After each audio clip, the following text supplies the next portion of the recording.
বিসমিল্লাহির রহমানির রহিম। আজ সারাদিন বাংলাদেশের বেশিরভাগ এলাকায় থেমে থেমে বৃষ্টি। কোথাও ভারী বর্ষণ, কোথাও জুড়ি জুড়ি বৃষ্টি। বিশেষ করে ফেনী জেলায় আজকে এই বছরে সর্বোচ্চ বৃষ্টিপাত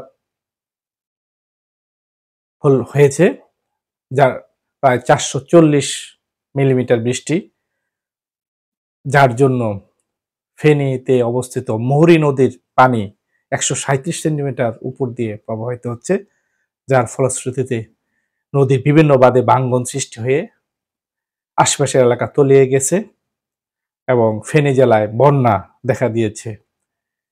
বন্যা দুর্গস্ত ব্যক্তিবর্গরা কিছু স্থানীয় বন্যা কেন্দ্রগুলোতে আশ্রয় নিয়েছে। আমরা প্রত্যাশা করব যে যার সুবিধা মতো বন্যা দুর্গত এলাকায় সহযোগিতার হাত বাড়িয়ে দিবেন। যাদের আত্মীয় স্বজন বন্যা দুর্গত এলাকায় আছে তাদেরকে আশ্রয় দিবেন। বিশেষ করে মহিলা এবং বাচ্চা এবং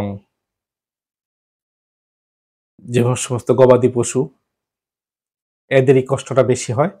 এদের কষ্ট লাঘব করার জন্য যতটুকু সহযোগিতা করা সম্ভব সহযোগিতা করবেন। সবাইকে ধন্যবাদ।